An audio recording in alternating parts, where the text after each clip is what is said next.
Hello, I'm Laura Marshall. And I'm Krista Zanoli. And this is Light Matters for May 4th, 2011. In this week's edition of Light Matters, we'll bring you a report on terahertz pulses produced by quantum cascade lasers, DARPA's new $100,000 UAV challenge, live coverage from this year's CLEO conference in Baltimore, and a short roundup of quarterly fiscal reports from Coherent, IPG Photonics, and Newport. DARPA will open a new $100,000 challenge in the next few weeks that will crowdsource the design of a new unmanned aerial vehicle, or UAV. The announcement was made by David Nayland, director of the DARPA Tactical Technology Office at the 2011 SPIE Defense Security and Sensing Conference in Orlando. Prior to announcing the new challenge, Nayland reviewed some of DARPA's previous unmanned systems, such as Big Dog, a four-legged autonomous robot developed by Boston Dynamics that could impressively stay on its feet under a variety of challenging terrains and circumstances.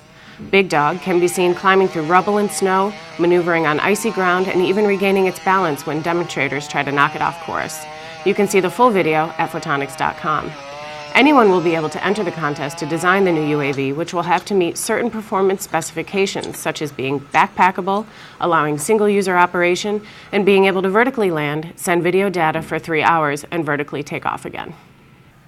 For the first time, terahertz rays, or T-ray pulses, have been made to emit separate packets of terahertz radiation rather than one continuous beam from a quantum cascade laser, or QCL. The work could open up new ways for the T-rays to image natural and synthetic materials. They can be used to detect impurities in chemical and biological materials, generating characteristic spectral fingerprints that are used to identify various substances. Researchers have recently become interested in a technique known as terahertz time domain spectroscopy, a particularly sensitive way of probing materials using pulses of T-rays. Until now, these pulses have been made using laser sources that generate roughly 1/1,000,000th of a watt.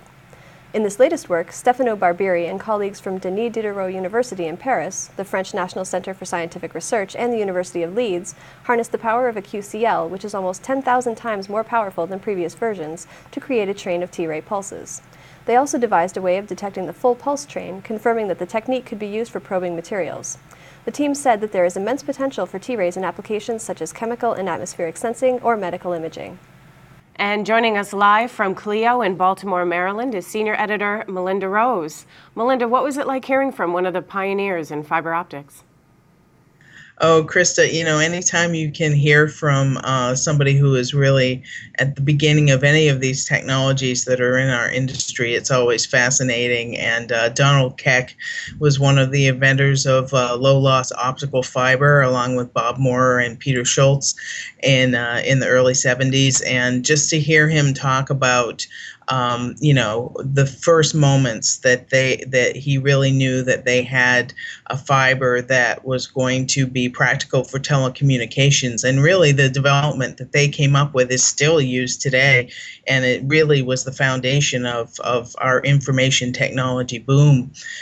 Just to hear him talk about that moment in the lab when he knew that they were really onto something was incredibly exciting. Oh, that's great.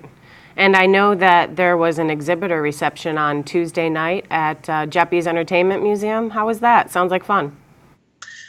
Photonics Media has been partnering with OSA for a number of years on hosting the exhibitor reception here at CLEO. And this year they had it at Jeppy's Entertainment Museum, which was a fantastic location. It gave everybody the opportunity to party with pop culture, as they say.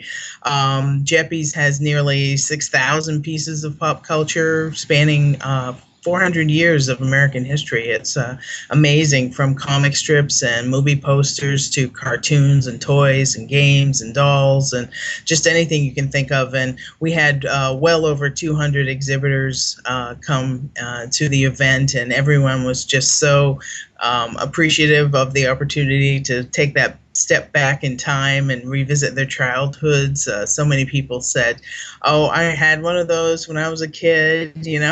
It was a lot of fun, and it's always a great event. Great. Well, great. Thank you for joining us today, Melinda. Okay, thank you. And in business news, IPG Photonics, a producer of fiber lasers and amplifiers, announced a 95% increase in sales in the first quarter of 2011 as compared to a year ago. The increase puts IPG's sales at $100 million with a net income of $23.1 million. First quarter sales in 2010 were at $51.2 million with a net income of $3.4 million. According to the company, high-power and pulsed laser sales for materials processing applications were the primary drivers of the growth. The company said it expects revenues in the range of $102 million to $110 million for the second quarter of 2011. Newport reported record results for the first quarter of 2011, suggesting its strong recovery in 2010 is set to continue for some time. The company posted first quarter sales of $128.4 million, with net sales at more than $20.8 million. That's 4 times more than the $5.1 million in net sales posted in the first quarter of 2010. A rise in demand for semiconductor manufacturing equipment has been crucial to Newport's performance, with sales in microelectronics applications making up $41.6 million. The company's long-term goal of delivering 20% compound annual growth over the next several years implies fiscal 2013 revenues could reach close to $750 million. Coherent Inc. announced yesterday that it has exceeded its own net sales projections for the second quarter of 2011. After the first quarter saw a 95% increase year-to-date, Coherent projected its second quarter net sales would range from $187 million to $192 million. Yesterday, the company reported net sales of $200.9 million, up over $149.2 million from second quarter 2010, and net income of $23.7 million, up over second quarter 2010's net income of $42.8 million. Bookings for the last 6 months were up significantly over the same time last year. Coherent's CEO cited strong demand for lasers in the microelectronics industry as a reason for the company's record-setting bookings and revenue in the second quarter. The company did, however, end the quarter with a decrease in cash and short-term investments from $296.6 million at January 1, 2011 to the current $270.6 million. The company said the decrease is primarily due to the acquisition of Hypertronix assets and the repurchase of 454,682 shares of its common stock. That's it for this edition of Light Matters. For more on any of these stories, visit photonics.com. To subscribe to our newscast, you can click on the share icon on this video player and choose feeds to enter your subscription directly into iTunes or any other RSS program. There are also icons to share this video on most social media sites. And you can also find the show in the iTunes Store. Please send your questions or comments to lightmatters@photonics.com or find Photonics Media on Facebook and Twitter. Thanks for watching, and we'll be back next week live from SPIE OptiFab in Rochester, New York.